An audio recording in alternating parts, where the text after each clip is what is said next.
नमस्कार दोस्तों।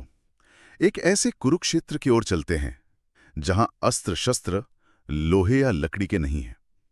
देखिए, एक ऐसी रणभूमि है ये जहां साक्षात क्रोध हुंकार भर रहा है। लोभ अपनी लालची आंखों से सब कुछ निगल जाने की प्रतीक्षा में है, और बुद्धि, हाँ, मनुष्य की अपनी बुद्धि हाथ में नंगी तलवार लिए लहूलुहान होकर भी युद्ध के इस भयंकर मैदान में उतर चुकी है। सत्य कहा, ये कोई साधारण दृश्य नहीं है। सच मानिए, ये एक अत्यंत भव्य, रोंगटे खड़े कर देने वाला महायुद्ध है, जहां हर एक प्रहार सीधे मनुष्य की आत्मा पर होता है। हम प्रायः बाहरी संसार के युद्धों की चर्चा करते हैं, परंतु आज हम उस संग्राम के साक्षी बनेंगे जो हमारे और आपके भीतर इसी क्षण लड़ा जा रहा है। ये अत्यंत सटीक और रहस्यमयी चित्रण है। देखिए, ये युद्ध किन्हीं दो राजाओं या साम्राज्यों के बीच का नहीं है। यह वह भीषण संग्राम है जो मनुष्य मात्र की चेतना के भीतर हर पल हर क्षण चल रहा है। ज्ञान और अज्ञान के बीच का युद्ध। सत्य है, ये ऐसा रक्तपातहीन लेकिन महाभयंकर युद्ध है जो हमारे अस्तित्व के सबसे गहरे कोनों में गूंज रहा है।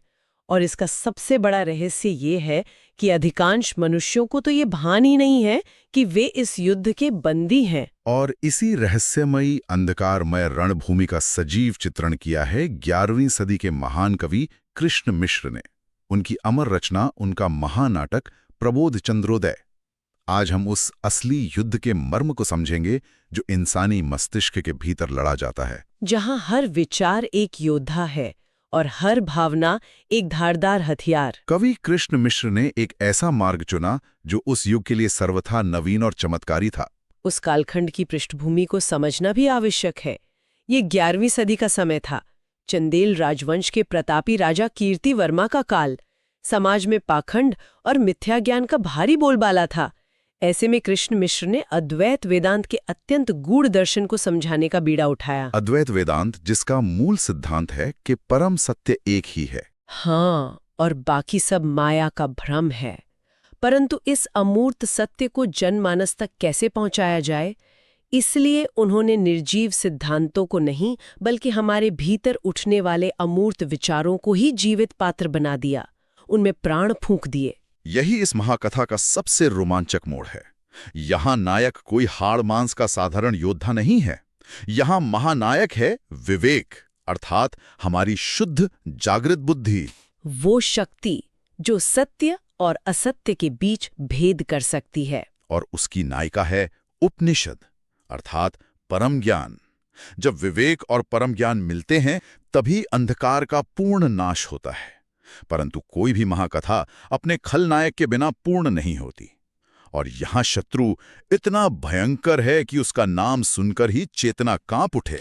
वो खलनायक है महामोह, अर्थात अज्ञान, भ्रम और अंधकार का सर्वोच्च सम्राट। महामोह ने पूरी मानवता को अपने वश में कर लिया है। उसकी सेना कोई साधारण सेना नहीं है। उसकी सेना में काम अर्थात वासना, क्रोध, लोभ और अहंकार जैसे क्रूर और रक्त पिपासु सेनापति शामिल हैं। रोंगटे खड़े कर देने वाला दृश्य है। यहाँ ये समझना अत्यंत महत्वपूर्ण है कि महामोह केवल अज्ञान नहीं है। यह एक ऐसी माया है जो असत्य को सत्य के रूप में प्रस्तुत करती है। इस बात को अगर हम आज के परिप्रेक्ष्य में देखें तो ये बहुत गहराई से चुभती है। जब अचानक बहुत तेज क्रोध आता है तो ठीक ऐसा ही प्रतीत होता है ना? बिल्कुल ऐसा ही, जैसे किसी बाहरी अदृश्य शत्रु ने हमारे पूरे मस्तिष्क पर कब्जा कर लिया हो। हमारी सोचने समझने की शक्ति, हमारा विवेक, सब कुछ उस क्षण के लिए बंदी बन जाता है। हम वो कर बैठते हैं जो हम वास्तव में है ही नहीं। ये अत्यंत सटीक और प्रासंगिक तुलना है। ये स्पष्ट करता है कि महामोह कैसे कार्य करता है। क्रोध या लोभ केवल एक भावना नहीं रह जाते, वे उस समय हमारे शासक बन जाते हैं और मनुष्य उनका दास बन जाता है। महामोह यही तो करता है। वो हमारे भीतर भ्रम का ऐसा घना जाल बुनता है कि हमें अपना अज्ञान ही सबसे बड़ा ज्ञान लगने लगता है। वो एक ऐसी मनोवैज्ञानिक व्यवस्था स्थापित करता है जहां मनुष्य स्वयं को स्वतंत्र मानता है, परंतु वास्तव में वो इन्हीं क्रूर योद्धाओं की जंजीरों में जकड़ा हुआ होता है। इस मायाजाल के भीतर रहकर इसे तोड़ना असंभव प्रतीत होता है। लेकिन जहां अंधकार अपनी चरम सीमा पर होता है, वहीं से प्रकाश की एक किरण जन्म लेती है। खलनायक की इस असीम शक्ति के बीच एक रहस्यमयी भविष्यवाणी सामने आती है। एक ऐसी भविष्यवाणी जिससे स्वयं महामोह और उसकी पूरी सेना भयभीत है। ऐसा क्या था उस भविष्यवाणी में जिसने अंधकार के सम्राट को कंपा दिया? वो प्राचीन भविष्यवाणी ये थी कि जब राजा विवेक और उपनिषद का ऐतिहासिक महामिलन होगा, तब उस पवित्र मिलन से प्रबोध का जन्म होगा। प्रबोध यानी सच्चा ज्ञान, परम सत्य का बोध, आत्म साक्षात्कार, अर्थात अज्ञान का अंत। सत्य है। भविष्यवाणी स्पष्ट थी कि जैसे ही प्रबोध रूपी चंद्रमा का उदय होगा, महामोह का ये अजेय और अंधकारमय साम्राज्य हमेशा के लिए भस्म हो जाएगा।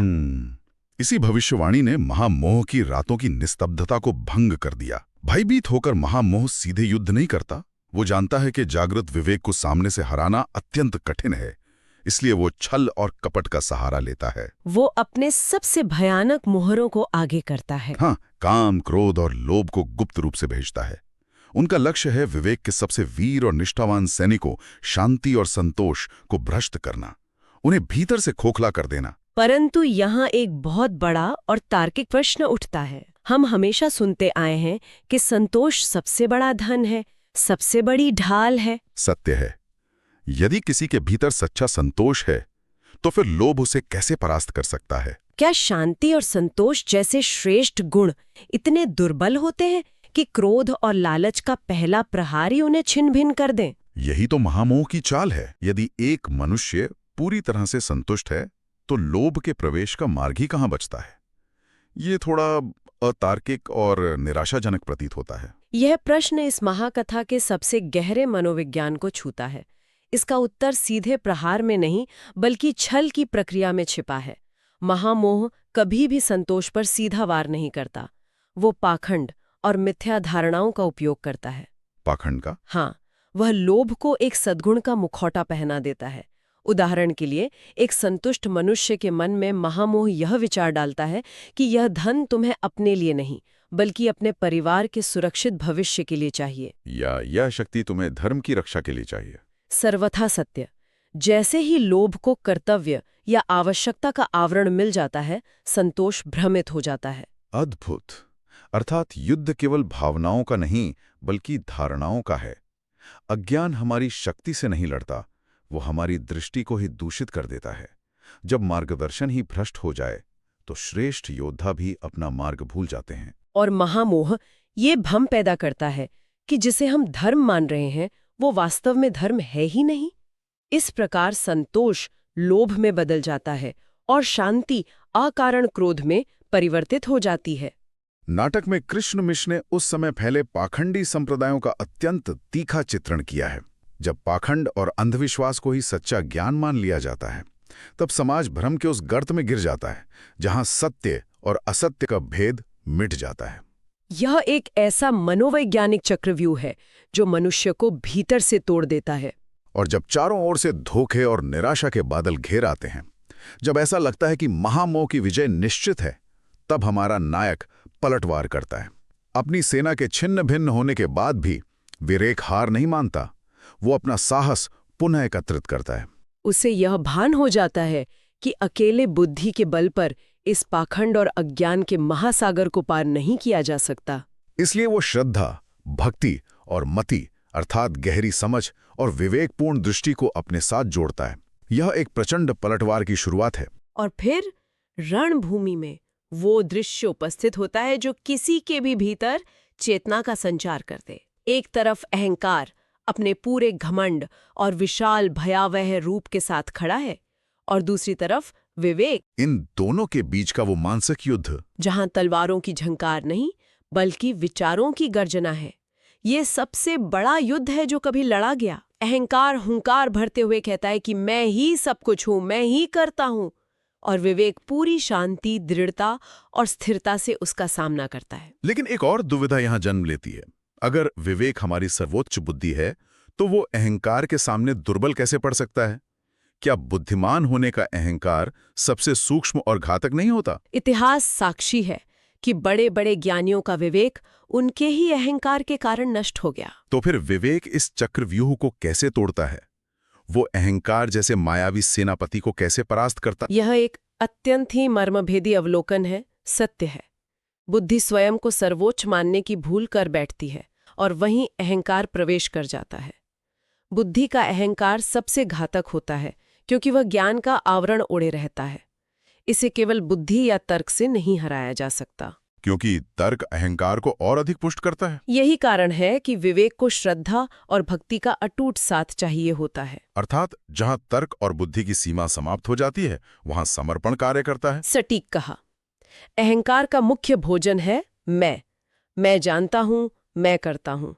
भक्ति और श्रद्धा इस मैं को ही विसर्जित कर देती हैं। भक्ति पूर्ण समर्पण है। जब विवेक भक्ति से जुड़ता है तो वह यह स्वीकार करता है कि एक सर्वोच्च सत्ता है और यह ज्ञान, ये बुद्धि भी उसी की देन है। समर्पण के इस कृत्य से अहंकार का पोषण तत्काल रुक जाता है, वो भूखा मर जाता है। केवल इसी मार्ग से विवेक अहंकार को चीरकर आगे बढ़ सकता है। और जब ये महासमर्पण होता है, तब सारी बाधाएं, सारे छल कपट मिट जाते हैं। तब रणभूमि के बीचों बीच विवेक और उपनिषद का वो ऐतिहासिक महामिलन होता है। ये ज्ञान और बुद्धि का वो अद्वैत मिलन है जिसके लिए पूरी सृष्टि प्रतीक्षा कर रही थी। और उस पवित्र मिलन से जन्म होता है प्रबोध का, ज्ञान के उस परम प्रकाश का। इस दृश्य की भव्यता को शब्दों में बांधना कठिन है। ऐसा प्रतीत होता है जैसे अंधकार की लंबी, भयंकर, युगों पुरानी रात के बाद अचानक एक प्रचंड सूर्योदय हो गया हो। ज्ञान का ऐसा तीव्र, भेदी प्रकाश फूटता है कि महामोह की पूरी अंधेरी सेना, काम, क्रोध, लोभ, अहंकार, चीखते हुए, तड़पते हुए उसी प्रकाश में भस्म हो जाते हैं। वे लड़ते नहीं हैं, वे बस मिट जाते हैं। और आत्मा, वो आत्मा जो जन्मों जन्मों से इन बेड़ियों में जकड़ी थी, वो अपने सभी बंधनों से मुक्त हो जाती है। ये दृश्य मन मस्तिष्क को भीतर तक झकझोर देता है। यही वो अंतिम सत्य है जिसकी ओर अद्वैत वेदांत हमें ले जाना चाहता है। प्रबोध का उदय केवल एक घटना नहीं है, ये चेतना का पूर्ण जागरण है। अंधकार का अंत। जब हमारे भीतर प्रबोध रूपी ज्ञान का पूर्ण उदय होता है तो महामोह के लिए कोई स्थान ही नहीं बचता। अज्ञान का अंधकार ज्ञान के प्रकाश से युद्ध नहीं कर सकता, वो प्रकाश की उपस्थिति में मात्र लुप्त हो जाता है। जिस प्रकार सूर्य की पहली किरण के फूटते ही सघन से सघन अंधकार का अस्तित्व स्वतः समाप्त हो जाता है, उसी प्रकार प्रबोध के आते ही सारा मानसिक क्लेश, सारी भ्रांतियां और अज्ञान राख बन जाते हैं। यह अद्भुत है। 11वीं सदी में रचित यह महाकथा आज 1000 वर्ष बाद भी हमारी चेतना के उतनी ही करीब है। सत्य कहा। जब हम इसे आज इस वर्तमान समय में देखते हैं तो ऐसा प्रतीत होता है जैसे ये हमारे ही आज के जीवन की, हमारी रोजमर्रा की उलझनों की प्रत्यक्ष कहानी है। क्योंकि मानव मन का मूल स्वभाव इन 1000 वर्षों में नहीं बदला है। ये कोई साधारण नाटक नहीं है, बल्कि मनोविज्ञान और अध्यात्म का एक अत्यंत गहरा ग्रंथ है जो आज भी प्रासंगिक है। आज मनुष्य जिस अवसाद, चिंता, व्याकुलता और निरंतर अशांति से घिरा हुआ है, यह ग्रंथ स्पष्ट रूप से बताता है कि उस अशांति के पीछे हमारे ही भीतर की कौन सी सेना काम कर रही है। आज के आधुनिक युग में हम बाहरी रूप से जितने संपन्न और सुरक्षित हुए हैं, भीतर से उतनी ही खोखले और असुरक्षित होते जा रहे हैं। इसका कारण यही है कि महामोह ने नए रूप धारण कर लिए हैं। क्या हम ये कह सकते हैं कि आज की इस तीव्र गति वाली जीवन शैली में, जहां मनुष्य हर पल, हर क्षण किसी न किसी लालसा, किसी न किसी भय से घिरा रहता है, यह महायुद्ध आज भी हमारे भीतर हर रोज नहीं लड़ा जा रहा? हम हर दिन अपने ही क्रोध से हारते हैं, अपने ही लोभ के आगे घुटने टेक देते हैं। हम बाहरी संसार की संपत्ति जोड़ने में अपना पूरा जीवन झोंक देते हैं, ये सोचकर कि शायद इससे वो संतोष मिल जाएगा जिसे महामोह ने चुरा लिया है। हम हर क्षण इस युद्ध को लड़ रहे हैं। और सबसे बड़ी विडंबना ये है कि हम शत्रु की पहचान ही खो बैठे हैं।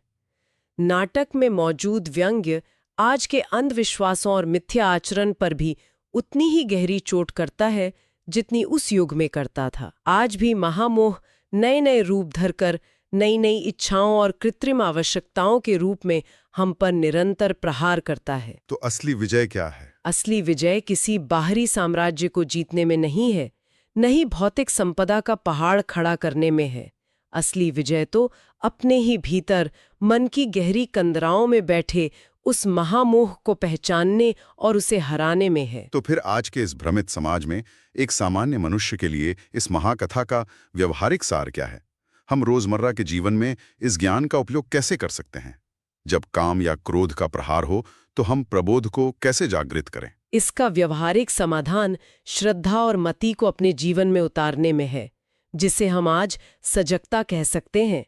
जब भी मन में अकारण व्याकुलता उठे, जब भी कोई इच्छा एक अत्यंत आवश्यकता प्रतीत होने लगे, तो वहीं रुक जाना चाहिए। एक क्षण का ठहराव। हाँ, वो पहला क्षण ही उस प्रहार को पहचानने का समय होता है। हमें स्वयं से पूछना होगा, क्या ये मेरी वास्तविक आवश्यकता है या ये लोभ का कोई नया मुखौटा है? ये क्षण भर का ठहराव, ये विवेकपूर्ण दृष्टि ही मति है। इसी ठहराव से हम महामोह के चक्रव्यूह को तोड़ सकते हैं। संभवतः इसी गहराई और सार्वभौमिक सत्य के कारण इस महान रचना का प्रभाव इतना व्यापक था। ये केवल भारत की सीमाओं तक सीमित नहीं रही, बल्कि सदियों बाद यूरोप की कई भाषाओं में इसका अनुवाद किया गया। और हमारे भारतवर्ष में तो इसे रामलीला की तर्ज पर गांव-गांव में मंच पर दिखाया गया, ताकि हर एक व्यक्ति, चाहे वो ज्ञानी हो या साधारण कृषक, इस मानसिक युद्ध को समझ सके और अपने भीतर के महामोह से लड़ने की प्रेरणा पा सके। यह मानव मात्र की चिरंतन कथा है। जब तक मनुष्य का अस्तित्व है, जब तक चेतना है, तब तक विवेक और महामोह का यह संघर्ष चलता रहेगा। यह ग्रंथ हमें निराश नहीं करता, बल्कि एक महान आशा से भर देता है। अंधकार चाहे सदियों पुराना हो, एक छोटा सा दीपक उसे मिटाने के लिए पर्याप्त है। कृष्ण मिश्र की ये रचना केवल साहित्य का एक पन्ना नहीं है, ये शब्दों में पिरोई गई एक अमूल्य आध्यात्मिक औषधि है, जो सदियों से भटकती, थकी हुई और व्याकुल आत्मा को शांत करती है। ये हमें ये अटल विश्वास दिलाती है कि हमारे भीतर अज्ञान का अंधकार चाहे जितना भी गहरा हो, सत्य और ज्ञान का प्रकाश उसे अवश्य मिटा सकता है। इस संपूर्ण मंथन के अंत में एक अत्यंत गहरा विचार मैं यहाँ छोड़ना चाहूंगी। जब अगली बार मन में अकारण क्रोध उठे या कोई गहरा लोभ जन्म ले, जब अहंकार के कारण किसी अपने से संबंध टूटने की कगार पर हो, तो क्षण भर के लिए रुककर स्वयं से यह प्रश्न अवश्य पूछना, कहीं इस शोरगुल में आपके भीतर का महामोह जीत तो नहीं रहा? क्या हम उस भ्रम और कोलाहल के बीच अपने भीतर बैठे विवेक की शांत, स्थिर और सत्य आवाज को सुन पा रहे हैं? ये एक ऐसा प्रश्न है जो मनुष्य को हर दिन स्वयं से पूछना चाहिए। यदि इस महाकथा ने और भीतर चलने वाले इस निरंतर युद्ध के वर्णन ने आपके हृदय को छुआ हो, आपकी चेतना को थोड़ा भी जागृत किया हो, तो इस वीडियो को लाइक अवश्य करें। इसे अपने उन मित्रों और परिजनों के साथ साझा करें जो जीवन के गहरे अर्थ समझना चाहते हैं, जो भीतर की शांति खोज रहे हैं। टिप्पणी करके अपने विचार रखें। हमें बताएं कि आपने अपने भीतर के महामोह को किन रूपों में देखा है। और इस चैनल की सदस्यता लेना न भूलें, ताकि ज्ञान की यह यात्रा निरंतर चलती रहे। साथ ही अगली बार किस प्राचीन संस्कृत रचना या दर्शन की कथा सुनना चाहेंगे, ये भी अवश्य बताएं। तब तक अपने भीतर के विवेक को सदैव जागृत रखें, क्योंकि ज्ञान का सूर्योदय ही इस महायुद्ध का अंतिम सत्य है। नमस्कार।